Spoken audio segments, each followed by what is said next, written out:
મિત્રો આજે મારે વાત કરવી છે કે અમુક વાતોનું ગૌરવ અમુક જ્ઞાતિને હોય છે, પણ હું જે આજ વાત કરવા જઈ રહ્યો છું એનું ગર્વ 18 વરણ અને આખા ભારત દેશને છે કે જર્મની અને રશિયા બંને દેશોએ મળીને પોલેન્ડને બરબાદ કરી નાખ્યો.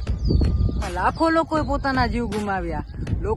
લોકો બચી ગયા હતા એ જહાજમાં બેસીને દુનિયાના ખૂણે ખૂણે મદદ માંગવા જાય છે, પણ કોઈએ મદદ કરી નહીં, કોઈએ આશરો આપ્યો નહીં.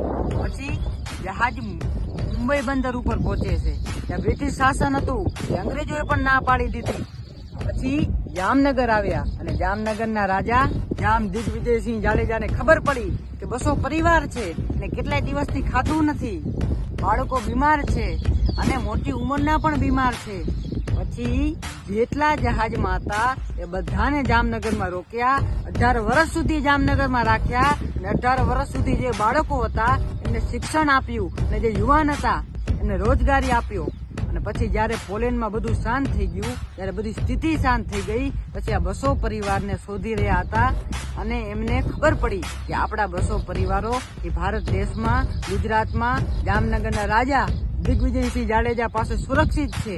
પછી પોલેન્ડથી જામનગર લેવા માટે આવે છે. પછી 200 પરિવારો પાછા પોતાના વતન પોલેન્ડ જાય છે.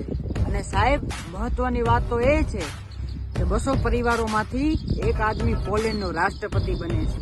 અને રાષ્ટ્રપતિ બન્યા પછી એના ઘણા બધા રોડ રસ્તાનું નામ જામ દિગ્વિજયસિંહ જાડેજા પરથી રાખે છે અને ઘણી બધી સરકારી યોજના પણ દિગ્વિજયસિંહના નામ ઉપર ચાલે છે.